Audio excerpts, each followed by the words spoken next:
Et bonsoir à tous et merci pour le compte à rebours, hein, très cher Kuro. Est-ce que tout le monde entend bien? Normalement, oui, il devrait pas y avoir de soucis, pas comme la dernière fois. Ah, ouais, ouais, ouais. J'ai mis une petite image que vous voyez ici, hein, notre très cher ami de Simon de Tulière qui nous a fait un petit. Je le ferai pas tous les soirs, bah, puisque déjà on le fait pas tous les soirs, hein, le live, mais effectivement là on fera en sorte que tu n'aies plus à le faire. Ah, Simon de Tulière qui nous a fait un petit deuxième jour du grand apaisement, hein. On va parler beaucoup de ça dans les prochaines minutes. Et il a fait plein de casseroles. Ça va parler casseroles aujourd'hui. Ça va parler beaucoup casseroles. L'affaire Benalla, affaire Schiappa, affaire Dupond-Moretti, affaire Bayrou. Ça aussi, on en parlera. Darmanin, McKinsey, Uber Files, Abad, tout ça, tout ça. On va commencer, je vais vous enlever ça quand même, parce que c'était exceptionnel que je fasse comme ça. Hop, hop, hop, donc on ferme et on va parler en premier lieu, on va dire bonjour, bonsoir, hein, puisque quand même, c'est bien de le faire. Bonsoir à tous, bienvenue dans Amoral Politique, donc votre émission de politique où on ne juge pas, on n'encourage pas les violences et on ne les condamne pas non plus. Je vais commencer par des remerciements. Je remercie, notre, reporter de terrain slash, comment dire? Spécialiste vidéo, Jordan, qui, nous avait déjà fait la vidéo d'introduction où on voit, le ah, l'Élysée, le Sénat et l'Assemblée nationale en train de brûler, hein, que vous avez pu admirer pendant quelques minutes, avant le début du live.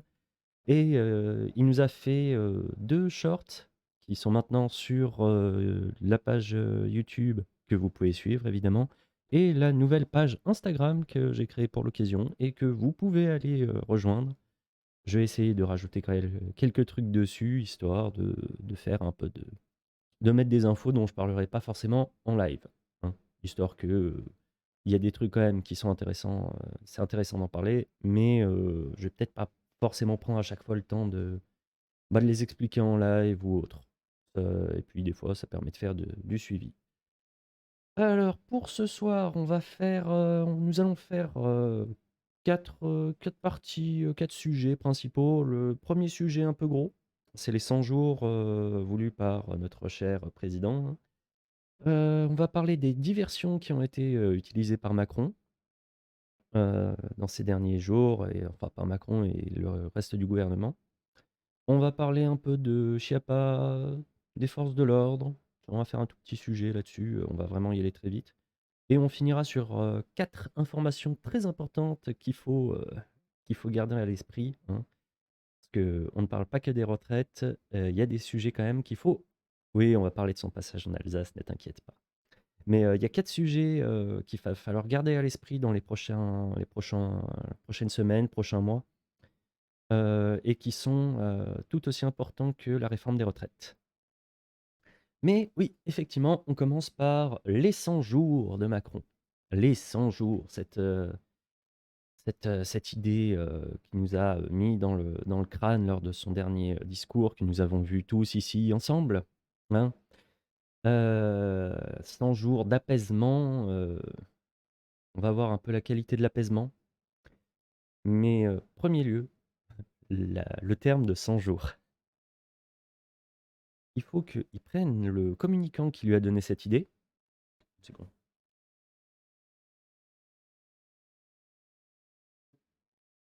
Il faut qu'il prenne le communicant qui lui a donné l'idée des 100 jours et qu'il le vire directement. Parce que la première occurrence du terme de 100 jours, ça vient des 100 jours de Napoléon. Le vol de l'aigle, tout ça. Donc Napoléon, qui était en exil à l'île d'Elbe, parce qu'il s'était fait poutrer la tronche, et qui est... ça va être 100 heures, c'est déjà fini, quoi. Non, pas encore, pas encore. Tu vas voir. Et c'est là où c'est intéressant. C'est que donc Napoléon, il était revenu de son exil à l'île d'Elbe, il était arrivé à Golfe-Juan, il avait fait tout le trajet jusqu'à Paris, repris un peu les rênes du pouvoir, et ces 100 jours se sont finis par, comment dire, ça s'est fini par le fait qu'il se soit fait allumer aux législatives et par la bataille de Waterloo et son exil définitif sur l'île de Sainte-Hélène. Autrement dit, faire une référence à c'est les 100 jours avant Waterloo et la défaite, vraiment, qu'ils prennent son communicant et qu'ils le virent. Ça, c'est vraiment parmi les trucs les plus cons qui ont été pensés par ces équipes de com. Équipe de com qu'il a dû pas mal utiliser ces derniers temps. Et où les mecs font à peu près n'importe quoi, mais comme c'est des équipes de com qui payent très cher, il peut pas les virer comme ça à mon avis. Parmi les premières choses que son équipe de com a dû gérer ou a pensé que c'était n'importe quoi, c'est le fait que juste après la diffusion du discours, il était dans les rues de Paris en train de chanter. Déjà, ça commence bien. Là, il y a la moitié de Paris qui était en train de brûler. Lui, il était avec son équipe de sécurité et les autres à chanter dans une rue sécurisée. Enfin, sécurisée, il aurait quand même quitté les lieux un peu en courant. Hein, il y a des vidéos où on le voit en train de courir pour rentrer chez lui. C'est autre petit problème de son envie de chanter dans les rues, eh ben, c'est que l'application qu'il a utilisée, Canto, et voilà, c'est eux avec qui il chantait, ceux qui ont fait l'application. C'est comment dire? C'est une appli où vous pouvez trouver des chants du militaire du Troisième Reich. Je ne dirais pas que je connais quelqu'un qui n'a pas besoin de cette application pour les chanter, mais c'est quand même con d'arriver et de non seulement Paris est en feu à cause de lui, non seulement il est dans la rue en train de chanter alors qu'on l'attend à autre chose, mais en plus il se retrouve associé à l'extrême droite. Il a fait un tiercé quarté quinté plus sur ce qu'il fallait pas faire. Et ensuite il se demande pourquoi les gens ont un peu soufflé du nez. Il y a des gens qui se sont dit ouais, non, mais il a fait ça pour ramener des gens à l'extrême, enfin pour faire du pied à l'extrême droite. Il y en a d'autres qui ont dit arrêtez de croire qu'ils sont malins, qu'ils calculent tout. Hein. Je cite ce très cher Usul. Arrêtez de croire qu'ils sont malins et qu'ils calculent tout. L'équipe de com savait pas avec qui. Enfin, voilà. A vu arriver la shitstorm le lendemain et a fait ah, ne pas faire d'amalgame, tu peux avoir une page Tipeee et ne pas être un facho. Tout à fait, tout à fait. Puis il y en a beaucoup d'ailleurs qui avaient annoncé vouloir quitter Tipeee, qui ne l'ont jamais fait aussi. Bête, hein. Mais voilà, donc Usul qui nous fait attendez, en plus je peux essayer de le faire, vous allez tester et me dire la qualité. Je crois que la qualité du live est un peu aléatoire aujourd'hui, c'est encore ma box qui a décidé de faire n'importe quoi. Et je passe par la connexion du téléphone. Voilà. Donc là on va essayer un peu, et puis vous allez me dire si le mégaphone marche bien. Par contre, arrêtez de croire qu'ils sont trop malins et qu'ils calculent tout. L'équipe de com, elle a vu ça, elle s'est dit, eh merde, il a fait quoi encore? Et elle a découvert de l'or autour de l'appli le lendemain sur Twitter. Là, il avait son équipe avec lui, on la voit, il s'est fait alpaguer, il y allait parce qu'il est intenable et qu'il adore aller au contact, fin de l'histoire. Et la dernière phrase n'engage que... Ouais, c'est trop haché. Ouais, je vais pas pouvoir l'utiliser ce soir en tout cas. Mais voilà, oui, le Macron qui a encore fait on va aller au contact et puis qui se fait avoir. Ouais, il se fait. C'est ça de vouloir aller au contact des gens. Mais d'ailleurs, ça lui a pas trop servi, hier et aujourd'hui. Mais on va en parler bientôt. Euh, Ouais, non, mais là, la boxe, elle a passé l'après-midi à redémarrer, hein. Euh, Allez jamais chez SFR. En équipe de com aussi, il y a l'équipe de com qui a dû gérer un autre truc. Olivier Véran qui parle de travail, ordre et progrès pour les prochains 100 jours. Un 100 jours pour accélérer sur tous les chantiers prioritaires de notre pays. Ouais. Et puis, il y a les gens qui ont fait quand même, travail, ordre, progrès, ça ressemble pas mal à travail, famille, patrie, il y a peut-être un ordre dans lequel c'était, peut-être ordre, progrès, travail, ça c'était moins classe, mais ça rappelait moins de choses. Et puis il y en a qui sont allés, jusqu'à aller, eh oui, trop lent. Et non, mais il y en a qui sont allés jusqu'à dire, oui, c'est, ordre et progrès, c'est un truc de, Bolsonaro, l'extrême droite brésilienne. Bon, heu, c'est bien d'avoir, 2 de connexion, enfin 2 neurones connectés, et de dire des trucs, par rapport à l'international, mais c'est bien d'avoir le troisième neurone qui est connecté aussi. Ordem et progresso, c'est juste la devise du pays. C'est sur le drapeau, donc ça n'a rien à voir avec l'extrême droite. Voilà, il y en a à vouloir essayer de faire du déshonneur par association, ils finissent par dire n'importe quoi. Hein, c'est pas du tout une référence à l'extrême droite, brésilienne, c'est même pas forcément une référence au Brésil d'ailleurs.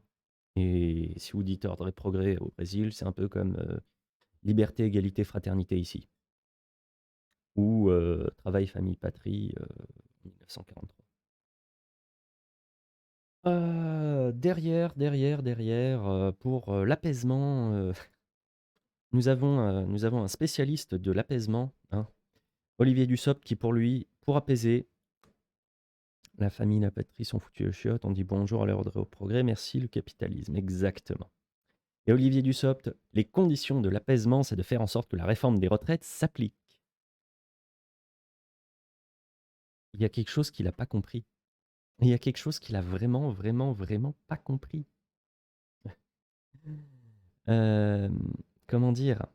Les gens n'ont pas envie qu'elle s'applique cette réforme. Voilà, c'est ça le principe. Les gens n'ont pas envie qu'elle s'applique. Et l'autre, il dit qu'il faut l'appliquer, au plus vite. Mmh. Mmh. Ouais, ouais, ouais. C'est c'est tellement n'importe quoi. Ils captent rien là-haut, j'ai l'impression. Les prochaines journées de manif, c'est pour l'application. Ouais, c'est ça. Non, en fait, le 1er mai, c'est pour que tout le monde dise: «Ouais, non, il faut l'appliquer cette réforme, hein», c'est mmh. Là là là là là. Et bon, en fait, en réalité, qu'est-ce que demandent les manifestants? Ils demandent, l'abandon de la réforme, ils demandent, la dissolution de l'Assemblée nationale, ils demandent la démission de Macron. Mais non, il ne faut pas. Il ne faut pas parce que, si il y a une dissolution, ou autre, bah, ça va être la vraie crise, démocratique. Appeler les Français aux urnes est une crise démocratique. Merci, François Malaucena pour avoir résumé ça. Hein, Dominique Régnier qui dit: «Le propos évoque 2 sorties, la dissolution de l'Assemblée nationale ou la démission du président de la République. Alors que l'une ou l'autre nous ferait courir le risque de sombrer dans une crise démocratique, cette fois réelle et catastrophique». Ouais, non, effectivement, remettre, enfin, reproposer aux gens, des solutions comme, la dissolution, la dimé nouvelle élection présidentielle, ou même sans aller jusque-là, un référendum pour clore une fois pour toutes le truc et dire: «Ah là, vous voyez, il y a la foule qui est d'accord». Si elle dit oui, bien sûr, évidemment, et que les gens puissent avoir un référendum. Mais non, ça visiblement, ils sont pas d'accord. Et puis il y en a un autre qui était pas d'accord, hein, parce que là, je peux pas, si, je vais peut-être pouvoir, heu, vous le mettre, heu, est-ce que ça va passer? Heu, Hop, on a dit non, ça va pas passer. Tant pis, ce sera pour une prochaine fois, hein. Notre cher, président, bien-aimé a dit: «Non, vous aurez pas de je ne vais pas démissionner, ça n'arrivera pas». Voilà. Il a dit: «Non, non, pas de démission, c'est hors de question». Une crise démocratique pour eux, c'est: «Mais je dois rester encore 4 ans moi», ouais. Ouais, ouais, ouais, c'est ça. Mais voilà, ils sont en mode non, je ne démissionnerai pas. Je ne démissionnerai pas, il en est hors de question.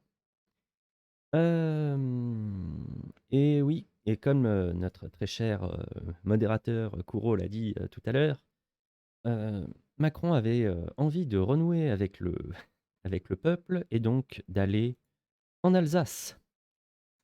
En Alsace. Le pauvre.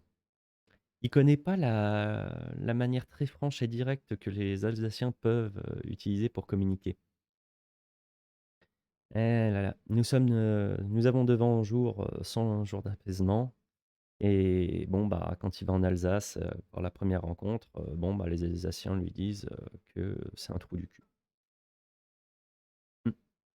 Alors il y avait ça, il y avait aussi le fait que quand il est allé en Alsace, il a voulu visiter une usine et pour tourner la page des retraites. Ouais, sur place, les gendarmes ont repoussé les manifestants en arrachant notamment une pancarte de la CFDT et ils ont coupé le courant, les manifestants ont coupé le courant dans l'usine pendant que le président y était. Je vous mets la petite photo, hein, où on ne voit rien quasiment parce que on voit surtout qu'il y a pas de lumière parce que, ben, parce qu'en fait les gens avaient pas voilà, parce que les gens, étaient en mode, bah, en fait non, on veut pas de toi. Donc résultat, coupure d'électricité. Un peu comme, il y a des coupures de connexion chez moi. Mais, moi c'est pas vraiment, les manifestants qui veulent m'empêcher de parler, hein.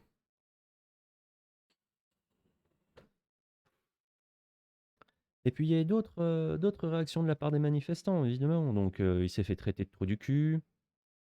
Ils l'ont hué, ils ont dit que il avait des ministres corrompus, qu'il allait bientôt tomber. Ouais, ça, c'est quand même beaucoup d'espoir parce que visiblement, il a pas envie. Et c'est l'indéboulonnable, hein, il va pas pouvoir se faire virer comme ça aussi facilement. Ce serait trop facile. Et puis l'article 68, hein, on en a discuté plusieurs fois ici, il est absolument inapplicable. Il n'y a pas de possibilité de le faire correctement.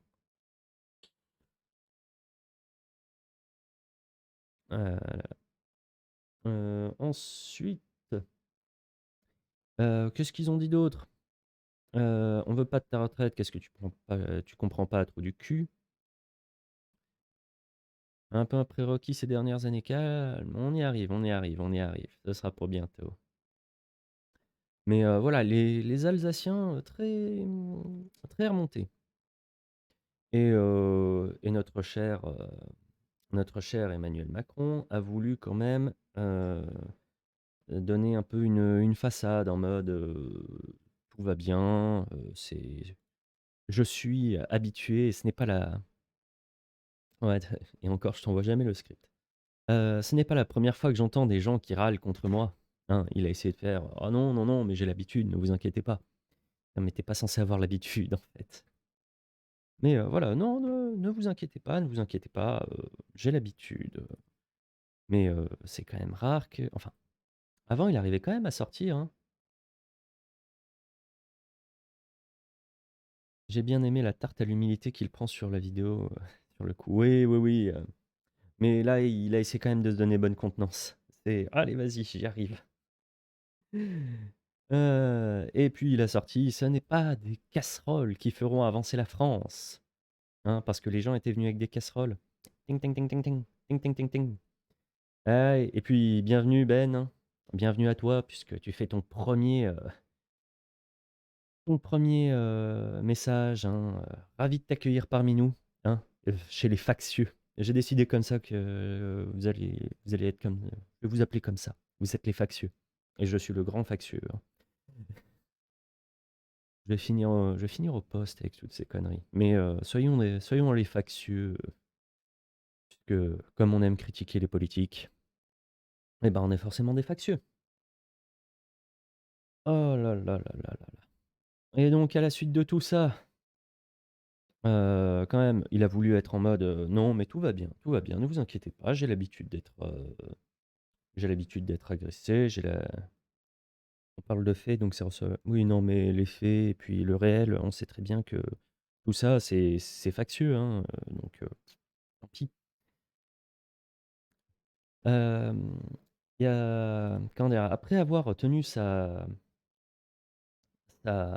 idée de, «Ah non, mais ça va, j'ai l'habitude, et puis c'est pas les casseroles qui feront avancer la France», il était quand même un peu moins jouasse en arrière-plan, hein, puisque, il s'est légèrement emporté comme vous pouvez le lire, avec un vocabulaire très osé que, je vous déconseille d'utiliser dans le chat parce que ça va encore faire affoler le robot.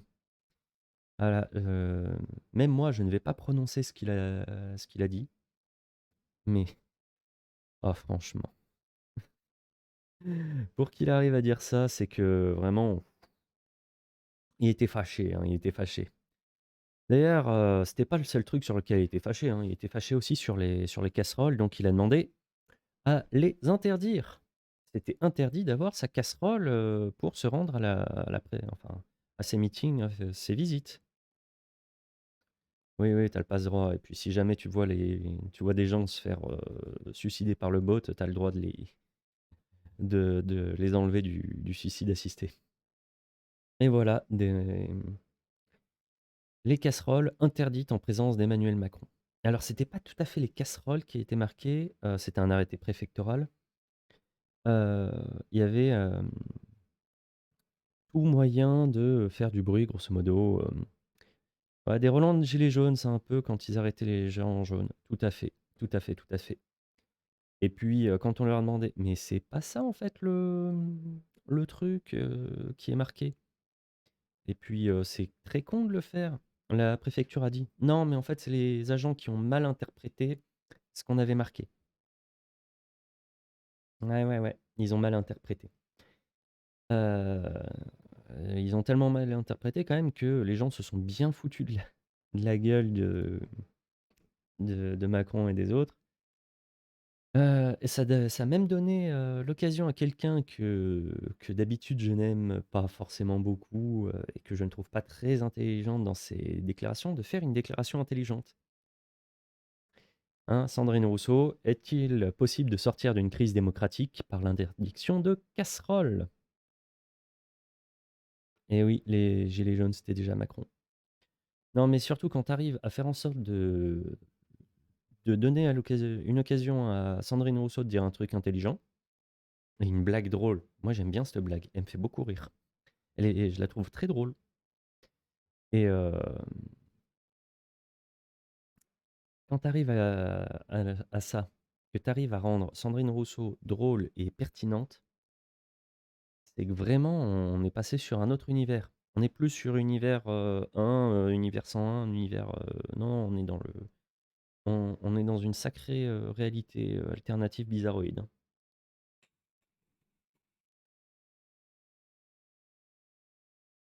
Ah, enfin et puis comme il était fatigué et puis un peu énervé, il a sorti le truc le moins fin de sa carrière.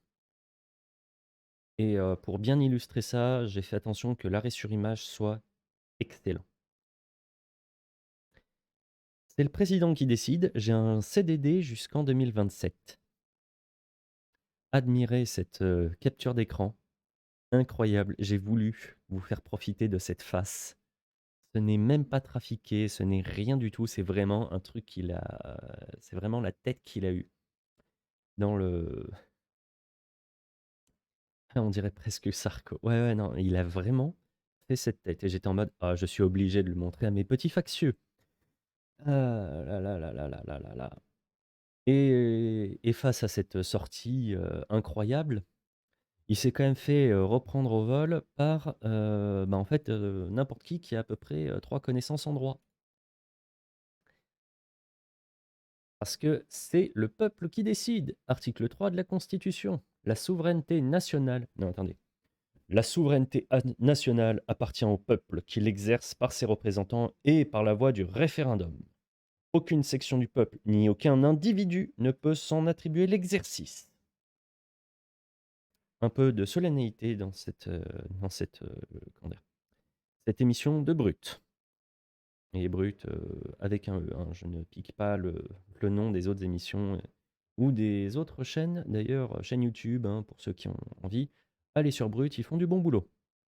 Ce demi-avis d'autoritarisme qu'il nous sert absolument, et c'est pas qu'un demi-aveu. Bon, après, la citation est un peu tronquée, mais ça reste toujours beaucoup trop autoritaire pour, eh ben, un président de la République française, en exercice.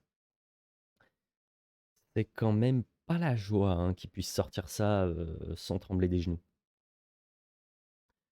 Après, pour la réforme des retraites, pour arrêter de parler directement de lui, les gens sont vraiment pas décidés à tourner la page, hein. Lui, il veut tourner la page, parler d'autres choses et cetera. Les gens sont vraiment pas décidés. Ce qui fait que le groupe LIOT, donc Liberté, Indépendants, Outre-mer et Territoires, si je me trompe pas, je vérifierai, réfléchit sérieusement à proposer d'abroger la réforme des retraites. Cette proposition de loi n'aurait besoin que d'une majorité simple pour être approuvée, contrairement à une motion de censure qui requiert la majorité absolue. Vous imaginez le match retour? Après, pour... Ouais, non, vous avez le droit, peut-être qu'il en parlera, mais on verra. Mais donc, il pourrait parler du match retour. Comment ça se passe, enfin, comment ça pourrait se passer pour que la réforme des retraites repasse dans l'autre sens? En réalité, c'est un peu compliqué pour qu'elle passe. C'est un peu compliqué pour une raison toute simple. C'est qu'il faut qu'elle passe ce foutu Sénat. Mais si ça, s'il y a un match retour, ça va quand même être drôle, hein. Comme a dit donc Monsieur Abid Kelsen, que j'ai piqué sur Twitter, ne réfléchissez pas en termes de faisabilité en parlant du Sénat. Cette démarche est brillante. Elle permettrait de ramener le sujet des retraites sur la table à la veille de la clôture de la session parlementaire en empêchant l'exécutif de tourner la page. Bah oui, hein. Et en plus, ça peut se faire dans les 100 prochains jours. Ça va être très très drôle. Mais là, effectivement, le problème, c'est le Sénat qui va mettre un peu, bah, qui va enterrer le truc. Ils sont même pas obligés de dire oui ou non. Ils peuvent juste arriver et que aucun groupe parlementaire au Sénat ne s'en saisisse.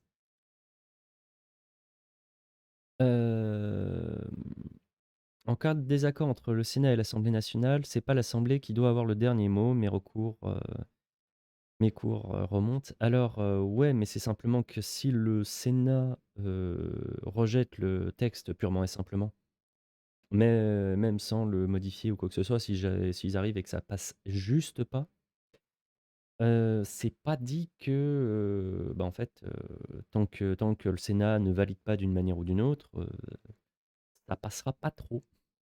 Bon, ça passera pas, en fait. Derrière donc on a là, c'était un peu les députés qui étaient en mode, «Ben, on lâchera pas», et il y a les manifestants qui ont décidé de pas lâcher non plus. Mais vraiment pas, hein, Macron explosion. Des manifestants ont fait sauter un mannequin à l'effigie d'Emmanuel Macron à Bordeaux. Ah, incroyable. Incroyable, incroyable, incroyable. Il y a quelques bah, c'était pour le 49.3, ils faisaient brûler, 4 mannequins. Là, ils ont décidé juste de le faire exploser. C'est c'est beau quand même. Sachant que Macron Explosion, qui était, un mème qui avait été très diffusé sur internet parce qu'on voyait une manifestante, dire: «Macron Explosion», elle a été condamnée pour ça et elle a payé tarif, hein, et nos manifestants ont du talent. Oh oui. Oh oui, oh oui, oh oui, ils ont du talent. Ils ont du talent et puis surtout, ils ont de l'intelligence.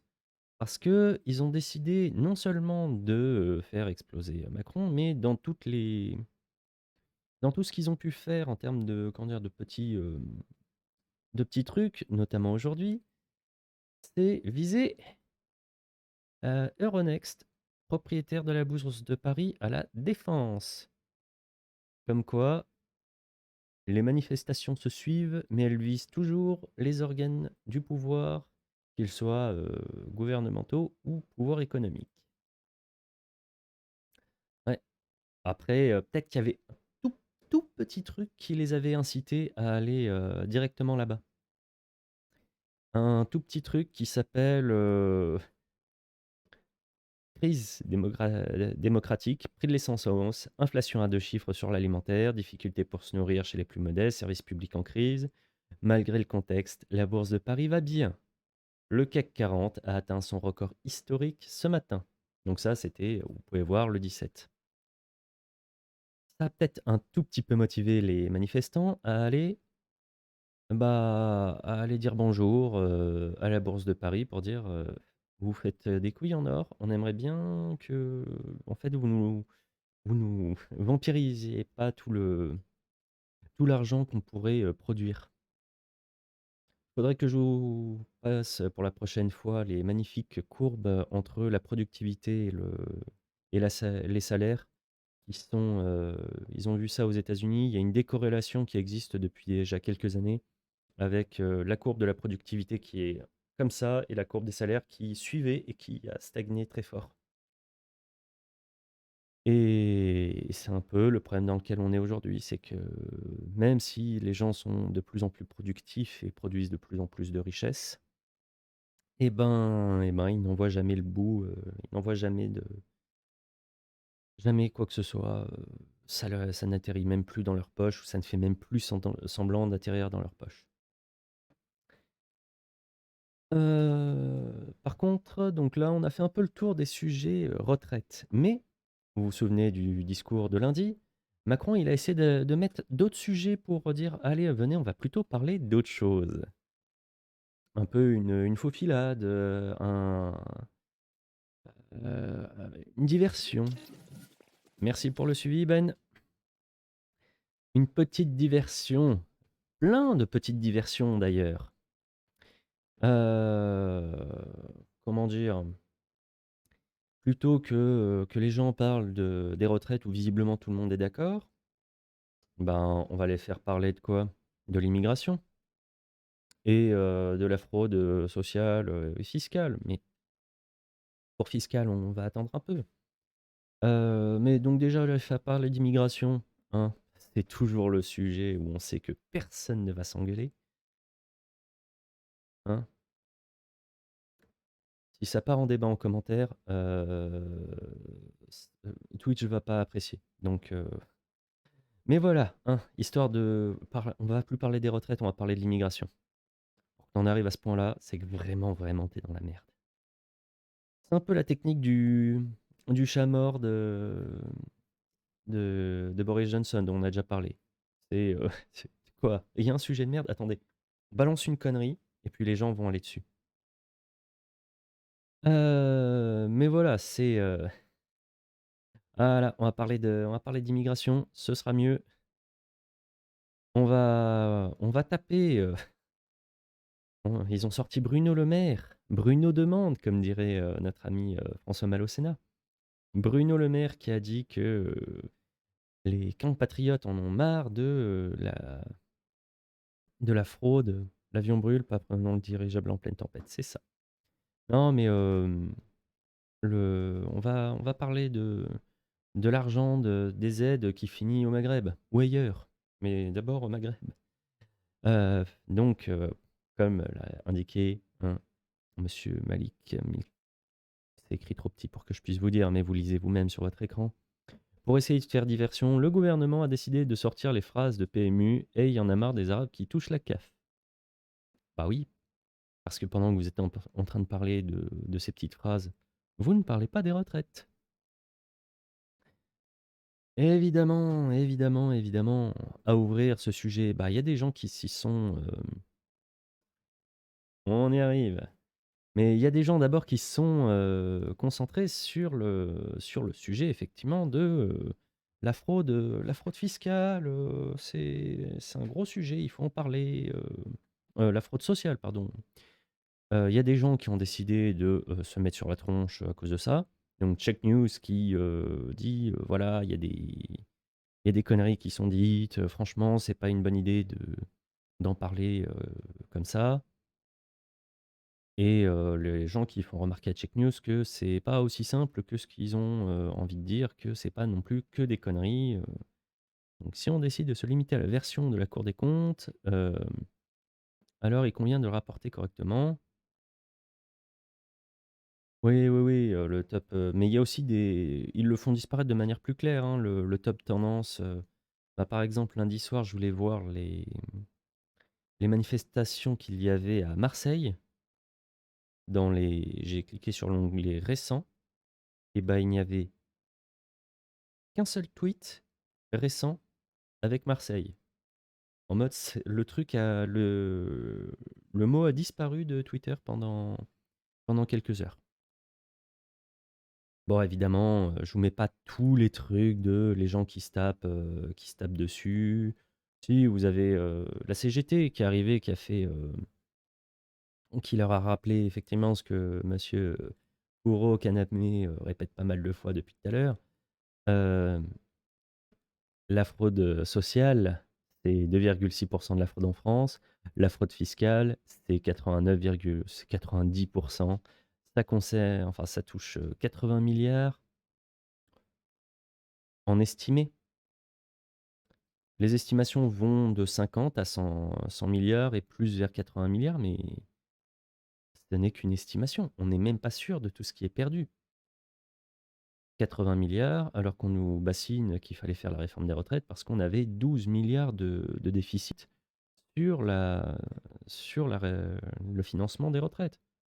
Bah, 12 milliards, on les retrouve facilement, hein.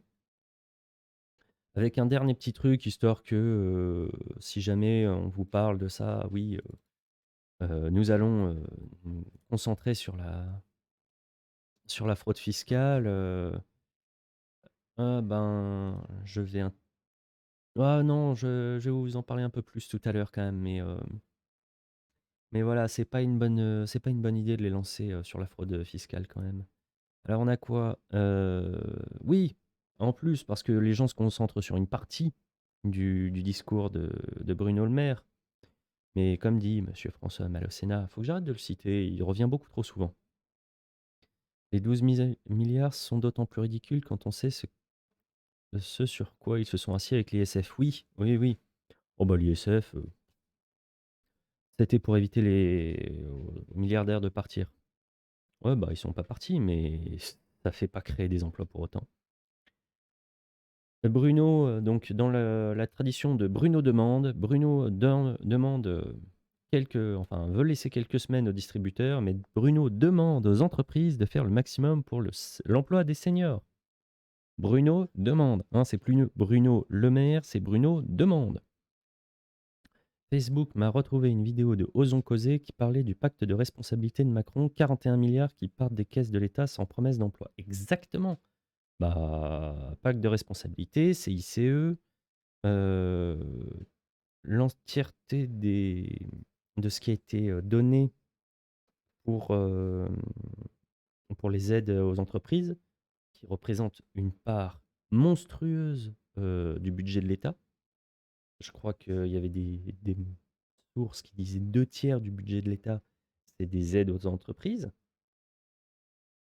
Bah ouais, mais quelles entreprises? Rien que le CICE, cette espèce de saloperie qui n'aide que les grandes entreprises. Et donc, toutes les moyennes et petites entreprises, bah, elles ont pas droit à ce type d'aide. Il faut faire des démarches, administratives pas possibles pour les toucher et il y a que les grandes entreprises qui peuvent avoir ce crédit, alors qu'elles ne créent pas d'emplois et les moyennes et petites entreprises, elles ont des emplois, elles ont besoin d'avoir plus de gens, mais elles ont pas d'aide. Oui, la vidéo date de 2017, lorsque Macron était ministre des Finances. Il était plus ministre des Finances en 2017.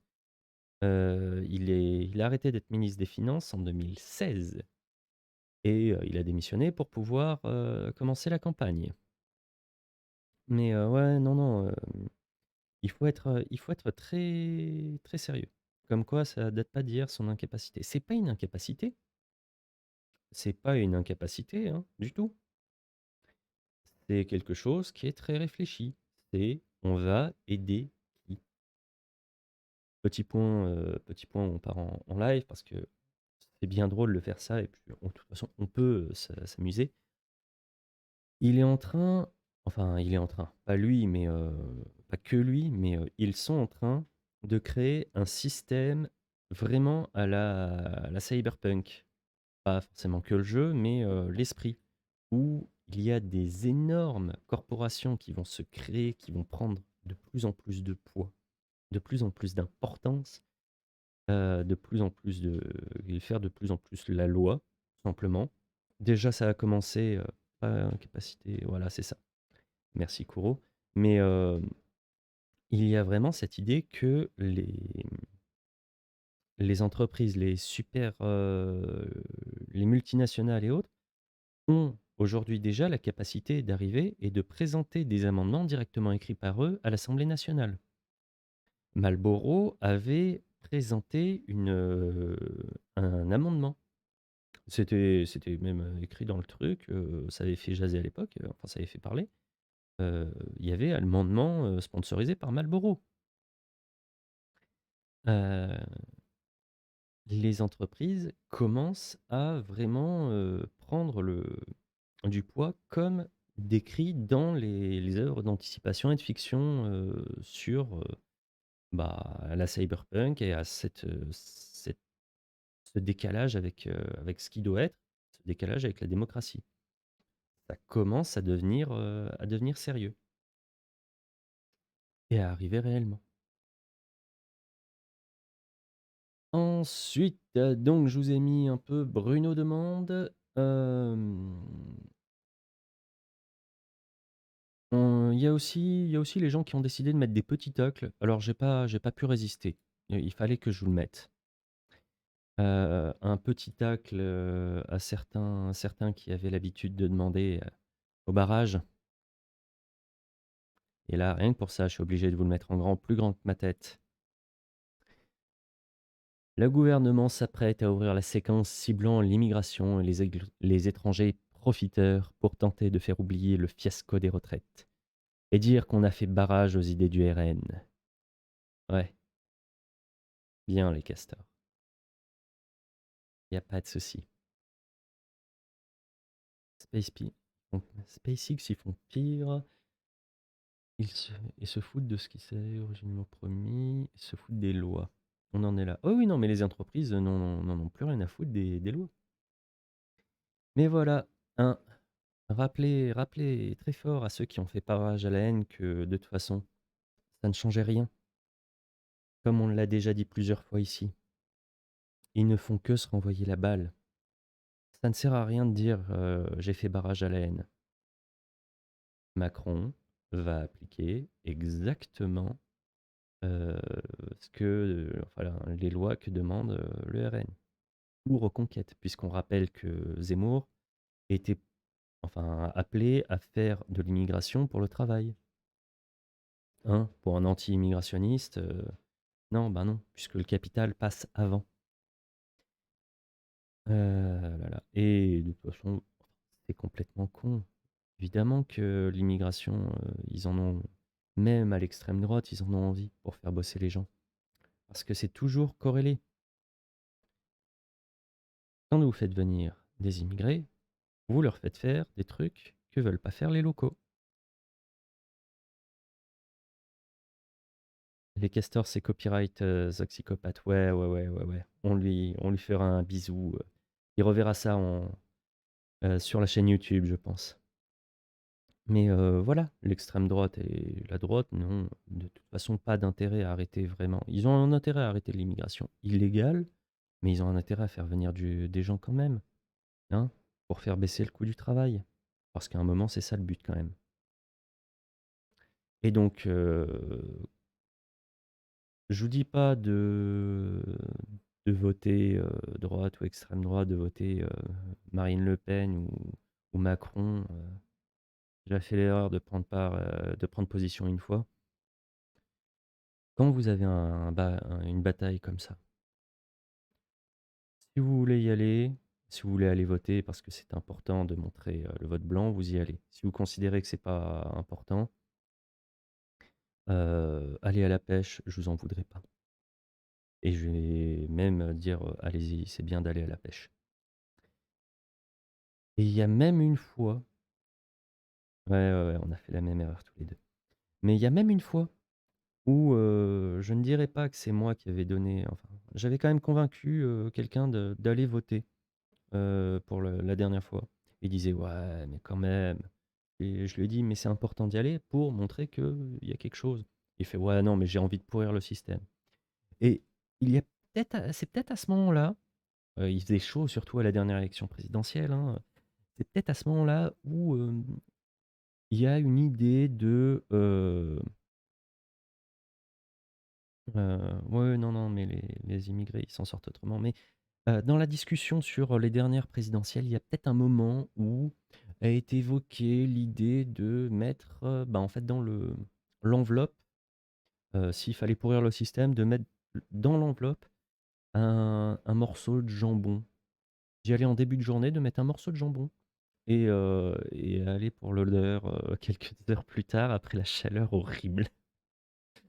Mais il ne faut pas faire ça, je vous le rappelle, il ne faut pas faire ça, il ne faut pas mettre des morceaux de lardon dans les enveloppes quand il fait chaud. C'est pas gentil et c'est pas un grand respect pour la démocratie. C'est quasiment aussi irrespectueux que ce que fait Macron. Et on m'a aussi rappelé aussi, c'est gâcher du jambon ou des lardons. Oui, c'est vrai. Non, pas des lardons, pas des lardons, c'est islamophobe. Du jambon, voilà, et pas du jambon de porc, et puis c'est bien. Et on m'a rappelé aussi qu'il faut pas, on rappelle pour la dernière fois, quelqu'un qui avait voté Capote en 2012 et PQ en 2017. Oui. Ouais. Ouais, ouais, ouais, ouais, ouais, ouais, ouais.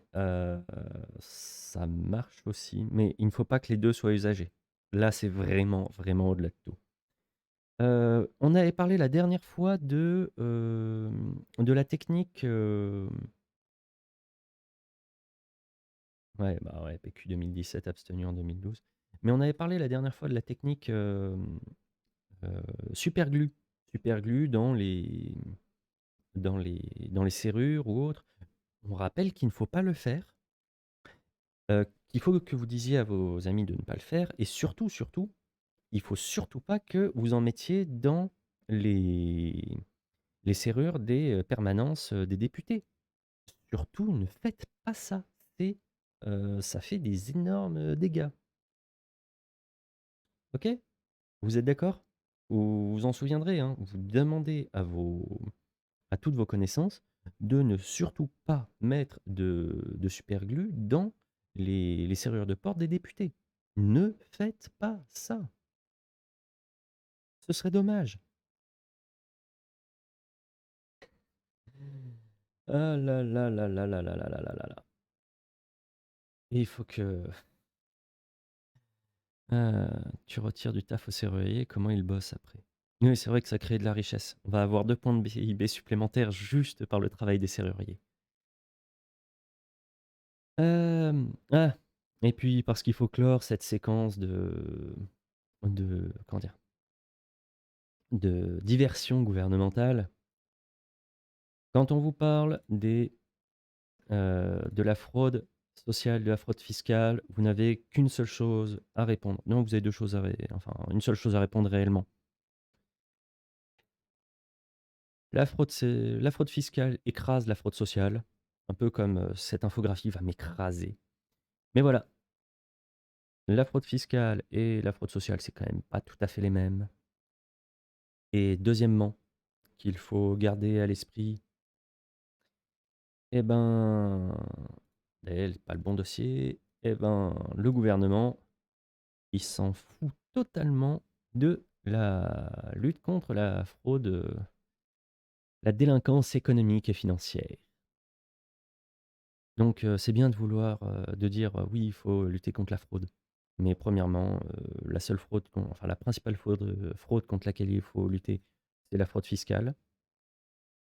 Et deuxièmement, on sait qu'ils en ont rien à foutre et ils enterrent les rapports. Donc quand quelqu'un vous dit: «Oui, mais la fraude, sociale», vous lui dites: «Non, mais de toute façon, c'est rien du tout comparé à la fraude, fiscale». Et la fraude fiscale, ils font rien contre. Donc, on retourne sur le sujet des retraites, s'il te plaît. Et puis le jour où ils feront vraiment leur boulot sur la fraude, fiscale, ce qu'ils sont pas prêts de faire, on en parlera. Mais pour l'instant, c'est même pas un sujet, c'est du vent, un peu comme eux. On va parler un peu des forces de l'ordre, tout petit peu, parce que, j'ai beaucoup parlé des manifestants jusqu'à maintenant. Je parle beaucoup du côté des manifestants parce que c'est celui que je vois le mieux et parce que, j'essaie toujours de me tenir quand même à une certaine distance des forces de l'ordre. J'aime pas les coups de matraque dans la gueule et j'aime pas les lacrymos et puis je casse rien donc ce serait quand même con que je prenne un coup de matraque pour rien. Hem, les forces de l'ordre, c'est important d'en parler parce que on rappelle qu'ils ont pris la douille eux aussi avec la réforme des retraites. Eux aussi, ils ont pris 2 ans de plus à travailler. Comment comment ils tiennent? Hein, c'est très intéressant. Il y a tout un narratif qui leur est fait pour qu'ils essaient d'être les plus concentrés, les plus fidèles possibles. On leur sert, par exemple, un petit narratif, donc là, vous voyez, j'ai pas pris quelqu'un de très, subtil, directement, force de l'ordre extrême droite. Ce qui n'est pas forcément faux dans les faits, dans les votes. Mais c'est pas forcément parce que force de l'ordre, c'est pas forcément parce que les forces de l'ordre ont quelque chose comme idée que ça en fait de l'extrême droite, hein. Savoir, qui est à quoi, c'est important aussi. Mais là, on leur vend, notamment à travers le Thin Blue Line, qu'ils sont le dernier rempart contre le mal et le chaos. Rajoutez à ça les gouvernements qui ont toujours fait en sorte de les séparer de la foule. Ça fait très longtemps que on leur laisse ils ont encore droit à certains avantages et pas la foule. On leur dit: «Vous allez garder, pas mal vos privilèges». Enfin vos avantages, pas vos privilèges, mais vous comprenez l'idée et puis vous faites le bien, quitte à casser, la gueule de quelques manifestants qui en plus vous détestent, qui en plus, voilà, vous voyez juste ce petit, tweet que je vous donne. La suite, c'est ça. C'est, donc suite au mouvement Black Lives Matter, il y a, heu, donc Blue Lives Matter et All Lives Matter, des gros trucs de suprémacistes blancs d'extrême droite. Alors autant le Blue Lives Matter, ça les concerne beaucoup, autant le All Lives Matter, c'est plutôt un truc universel. C'est plutôt, bah, en fait, oui, il y a tout le monde qui doit être, qui mériterait de pas se faire buter, comme ça, mais non, en fait. Rien que ça, on leur dit, c'est réactionnaire, c'est machin et c'est mal et comme eux, ils sont du côté, les forces de l'ordre, ils sont censés quand même, servir le bien, bah, c'est pour, si on leur dit que c'est eux le mal parce qu'ils sont réactionnaires, ils se disent, «En fait, nous sommes le bien, donc le réactionnaire être réactionnaire, c'est le bien» et il y a tout un truc de: «C'est le bien».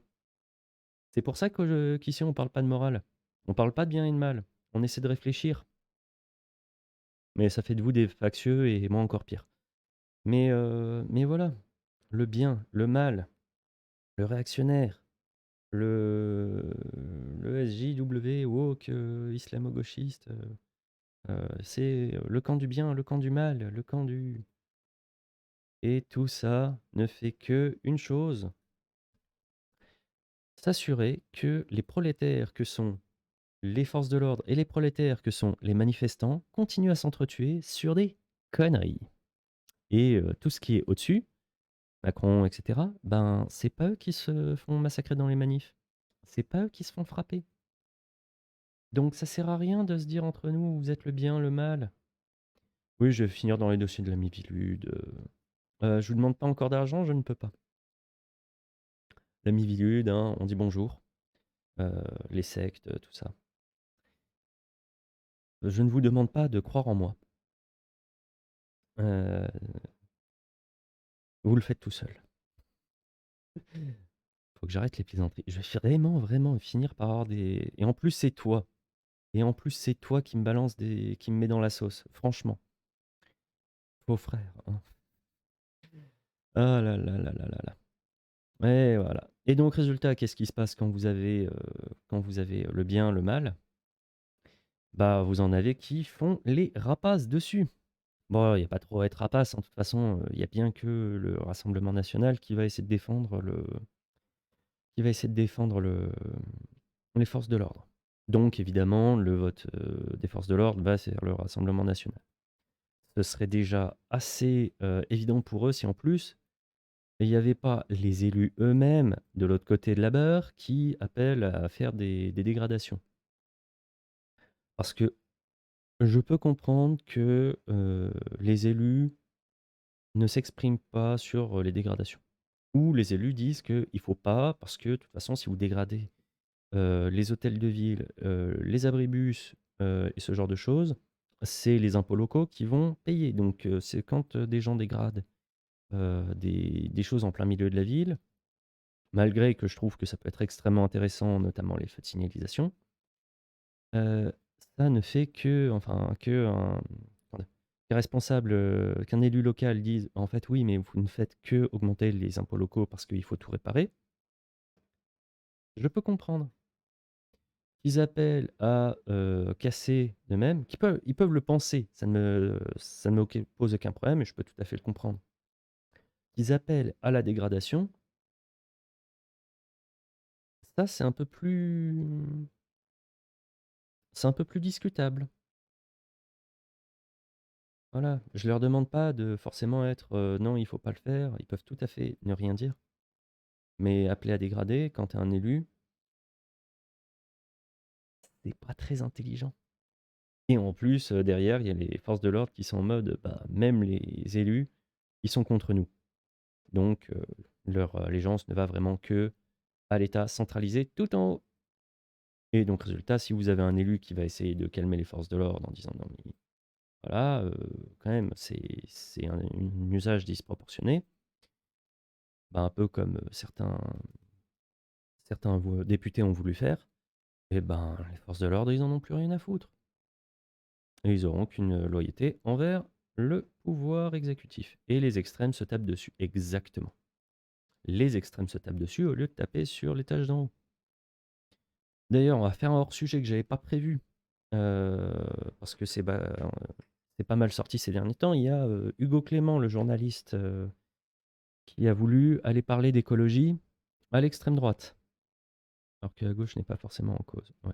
Mais donc résultat, Hugo Clément, le journaliste, spé écologie, a voulu parler d'écologie à l'extrême droite.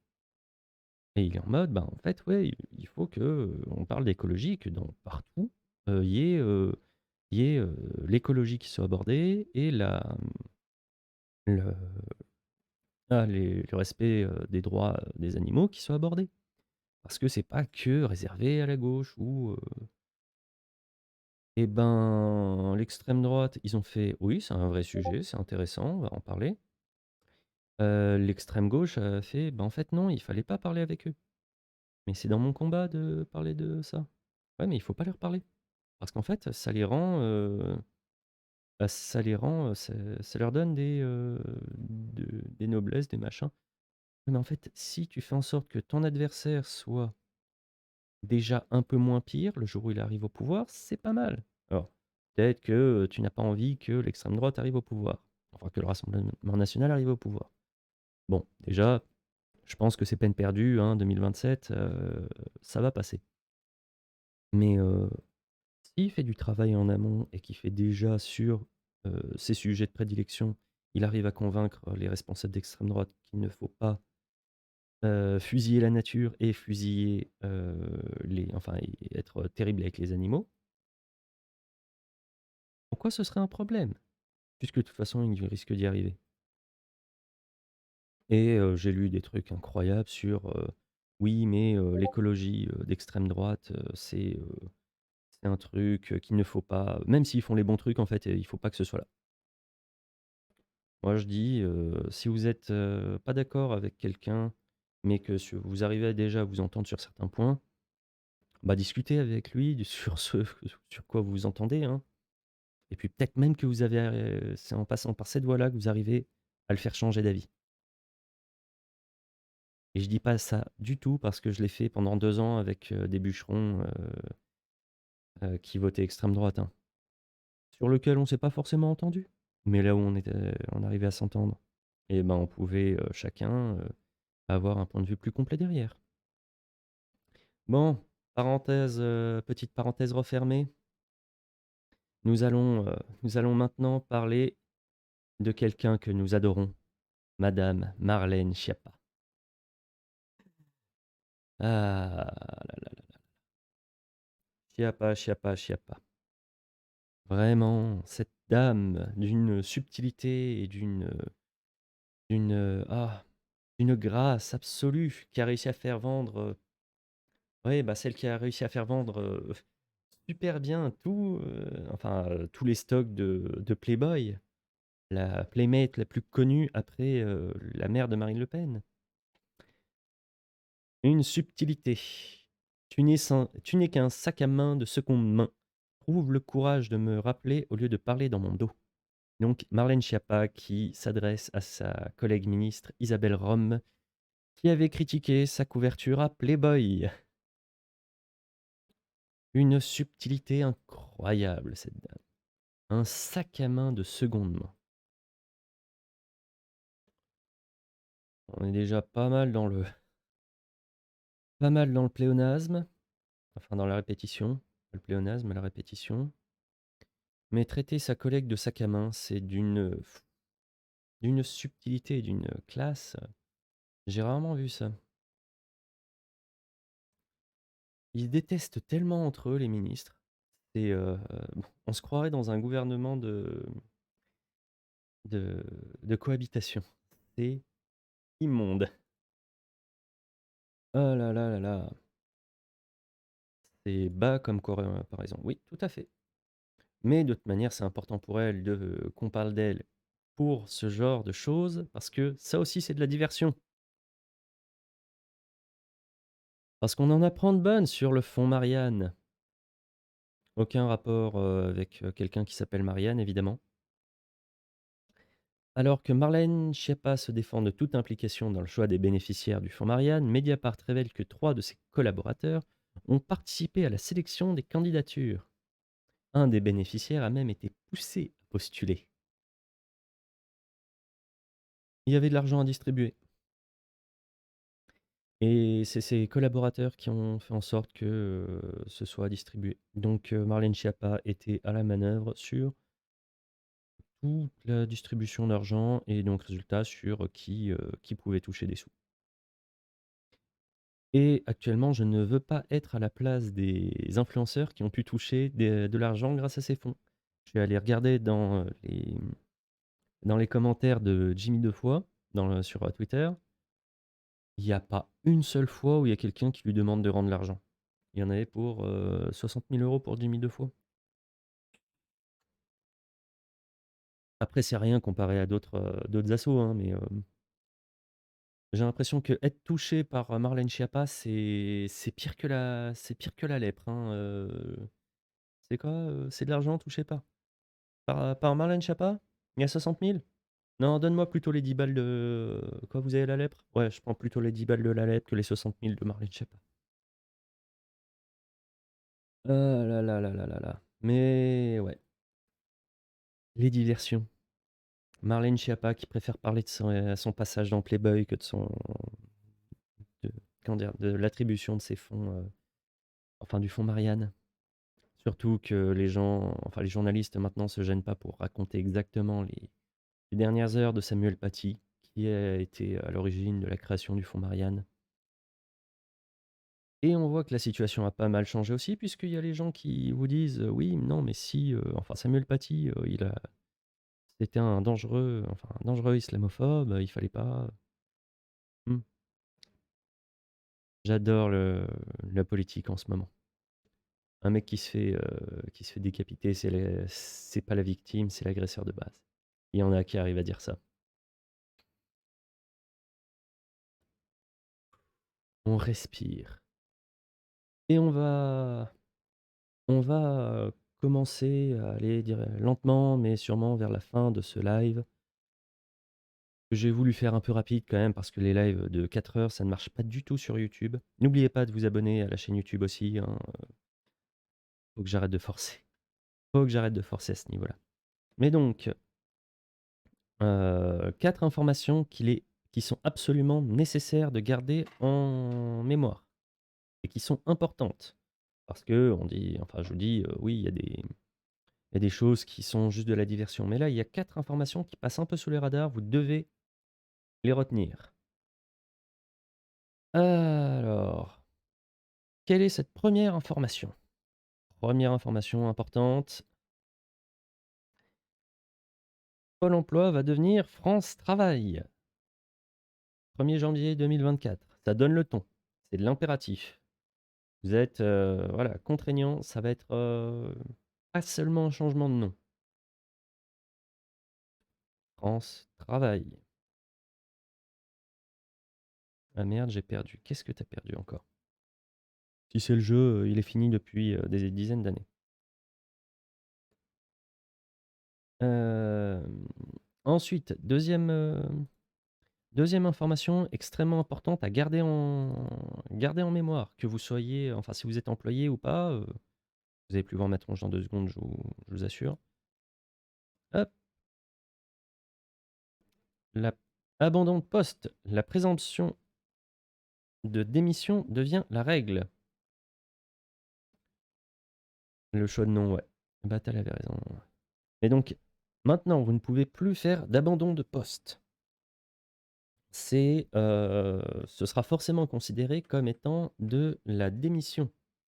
Vous ne touchez donc plus les droits au chômage si vous êtes démissionnaire, alors qu'avant, quand vous faisiez un abandon de poste, vous pouviez toucher le chômage derrière. C'est quelque chose qui est fait pour redonner du pouvoir au patronat, en plus. S'assurer notamment dans la restauration que vous n'ayez pas votre serveur ou votre machin ou votre truc qui se barre du jour au lendemain parce que vous l'avez exploité un peu trop. D'ailleurs, ça se faisait pas que dans la restauration, mais c'était pour discuter pas mal avec des gens qui sont en restauration, barman, serveur, commis de cuisine, cuisinier. C'est quand même peut-être la méthode la plus répandue pour changer de métier, enfin pour changer de boîte. C'est abandon de poste et puis le temps que je trouve un autre truc derrière, parce que de toute façon, c'est bien de mettre en difficulté les patrons de resto. Ils bossent au Si tu as un accident et que tu n'as pas pu prévenir ton patron, théoriquement, il faut que tu sois, que tu aies un papier du médecin ou quoi que ce soit. Et après il y a un truc, il faut 15 jours ou quoi que ce soit, mais si tu reviens théoriquement, il reste des pages au code du travail, Jupiter a pas encore fini de se torcher avec. Non, non, non, non, non, non, il y en a encore quelques-unes, hein, je te rappelle que le code du travail, il fait ça. L'objectif n'est pas tellement de le faire passer à ça. L'objectif est de faire en sorte que, sur, tout ce qui reste, il peut être tout aussi épais, mais tout ce qui est dans le code du travail doit être, maintenant à l'avantage de l'employeur et pas du salarié. Ensuite, quelle information je dois vous donner qui est très importante? Nous avons Alors si on trouve le bon dossier, c'est pas mal. Nous avons le le maire de Toulon qui a été obligé de démissionner de son poste pour avoir été condamné pour recel de détournement de fonds publics. Petite subtilité, ça a été jugé sur les 3 dernières années, alors que les enquêteurs ont pu déterminer que ça allait jusqu'à 20 ou 25 ans de de détournement, mais il y a une prescription de 3 ans. C'est bien, hein? Et c'est François Bayrou qui est venu l'aider, hein. François Bayrou qui, lui qui avait quitté son poste de ministre de la Justice pour, enquête sur détournement de fonds publics, l'affaire des assistants parlementaires du MODEM. Aujourd'hui, ce serait même plus une cause de une cause de démission, du ministre puisque son actuel remplaçant, Éric Dupond-Moretti, est lui mis en examen aussi. Mmh. Ouais, ouais, ouais. Et après, Bayrou, même s'il est mis en examen, il a quand même réussi à garder quelques petits avantages et puis à faire hop là, et avec les règles, parce que il a réussi à avoir sa. Je crois que c'est. Il a été augmenté au niveau de sa Légion d'honneur. Normalement, la Légion d'honneur, si vous êtes condamné, vous ne pouvez pas l'avoir. Et si vous êtes mis en examen, tu es accusé, tu deviens garde des Sceaux. Non, il a été mis en examen après. Parce que justement, quand il est arrivé au ministère, il s'est servi de ses pouvoirs de ministre pour, pour faire une enquête sur des juges qui lui avaient, posé problème.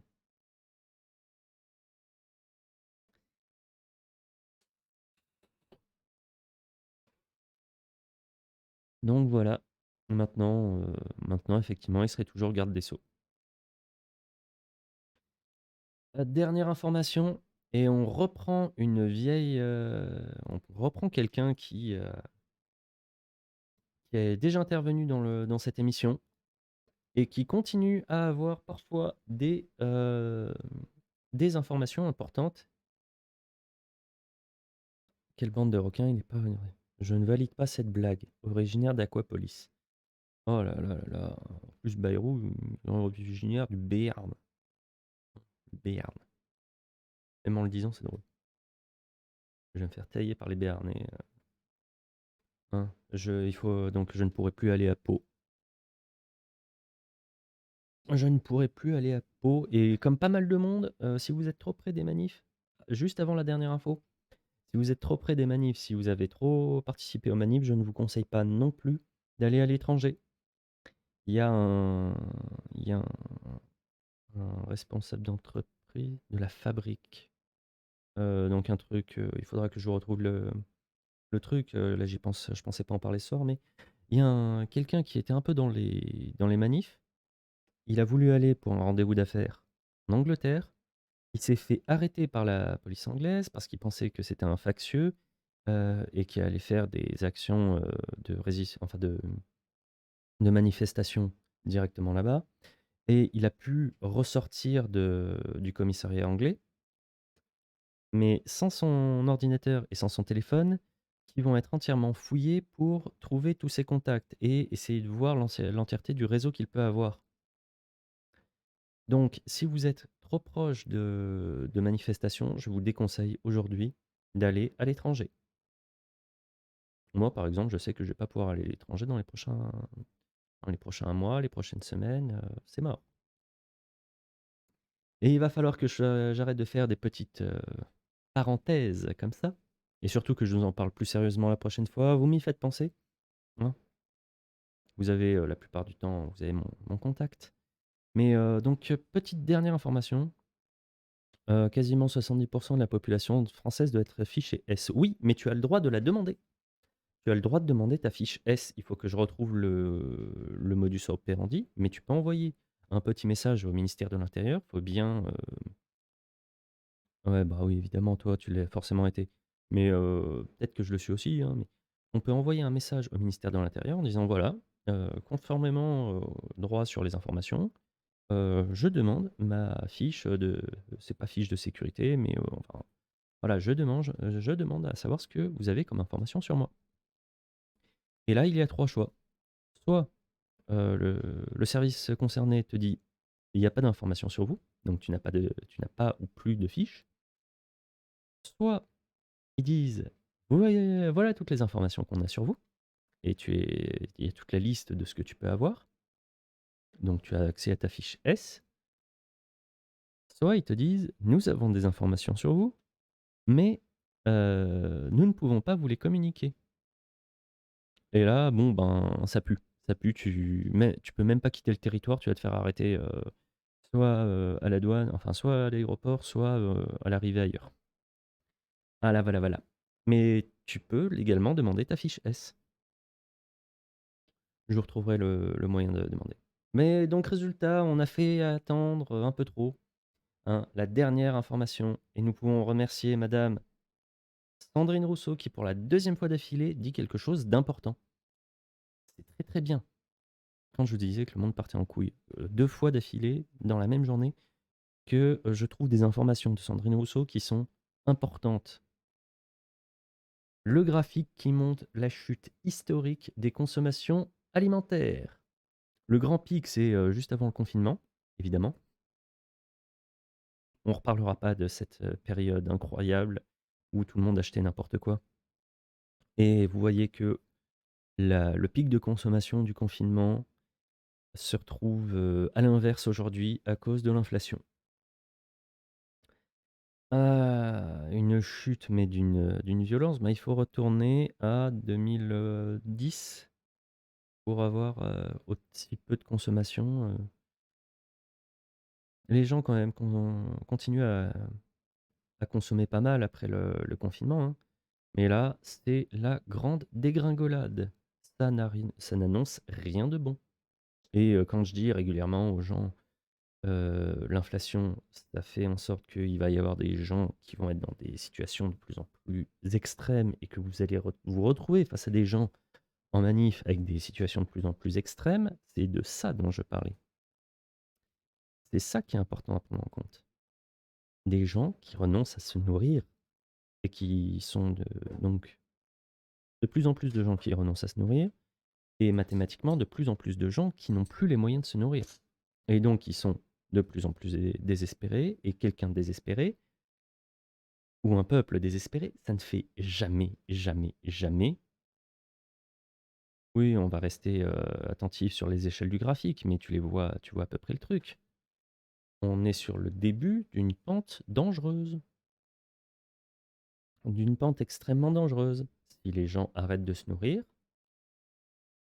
ils sont, euh, ils sont vraiment capables de faire des choses qu'ils n'auraient pas pensé pouvoir faire avant.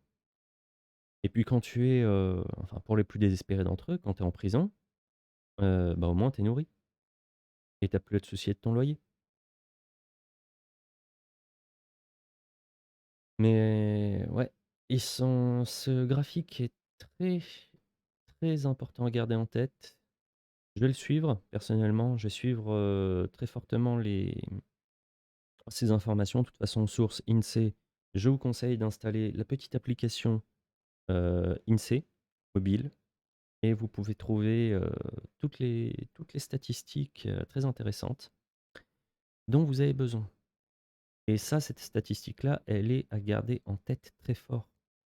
Parce que au plus vous allez voir chuter la consommation, au plus ça peut être effrayant. Et donc, résultat, au plus vous avez des gens qui vont être désespérés.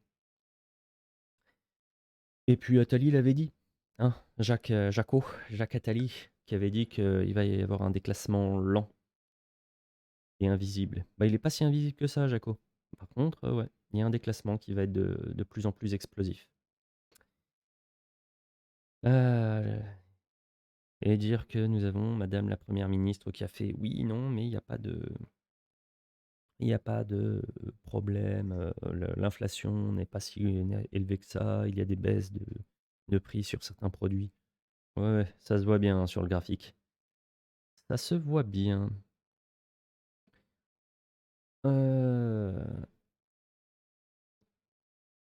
Ce qu'il faut aussi garder en tête, c'est que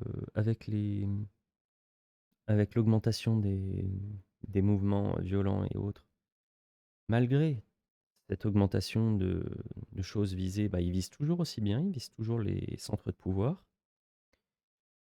Les FDO, les forces de l'ordre, ils viennent de se prendre 2 ans supplémentaires. Ils étaient pas très, très motivés lundi à arrêter les manifestants.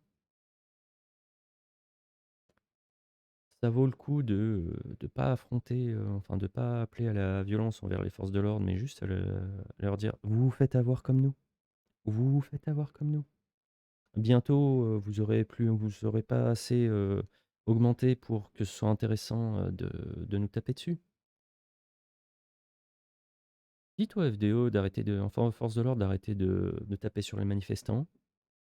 Gardez en tête, toutes ces petites, informations, ces petits trucs comme ça qui restent. Gardez aussi en tête dans les prochains comment dire? Gardez en tête, en fait, un truc dont je vous parle à chaque fois, cette, magnifique pyramide des besoins de Maslow et essayez de vous situer un peu dessus et de vous dire, bah, en fait, est-ce que j'ai, le quart du dixième de machin? Est-ce que en fait, mes besoins sont remplis? Et sur quoi je suis obligé de rogner pour arriver à survivre? Sur quoi je suis obligé de rogner, dans les étages supérieurs pour arriver à garder l'étage de base et rester très attentif à est-ce que l'étage de base, le physiologique, hein, celui-là, est-ce que ce petit étage est bien, rempli? Et si vous arrivez à un niveau où, cet étage n'est pas rempli, que les autres ne le sont plus du tout et que celui-là n'est pas rempli, n'hésitez pas à demander de l'aide. Vos amis, vos proches, mais ça fait partie des moments où il faut demander de l'aide. Et faites pas des conneries, à attaquer les forces de l'ordre et à vous dire que ce sera très de toute façon, c'est pas grave. Et faites attention à tous ceux qui vous entourent, à savoir s'ils sont pas aussi à perdre de plus en plus, et à se retrouver, seuls et isolés. C'est important de faire très attention, à tous ceux qui vous entourent. C'est sur ces belles paroles et pas du tout joyeuses que je vais vous laisser ce soir. Je vous souhaite, à tous, une bonne soirée. On se retrouve lundi pour un nouveau live. Prenez soin de vous, prenez soin de vos proches, prenez soin de tout le monde et et et faites attention à vous, très fort, parce que les prochaines semaines vont être extrêmement dures à mon avis et on espère que c'est quand même le président qui aura les semaines les plus dures possibles. Allez, force et houblon. Ah non, ça c'est pas moi, je vais me faire, avoir par, le copyright. Heu, Bonne soirée à tous, à lundi. Abonnez-vous à l'Insta, abonnez-vous à tout, partagez à vos amis et on se retrouve toujours plus nombreux tous les soirs. Enfin tous les 2 fois par semaine. Allez!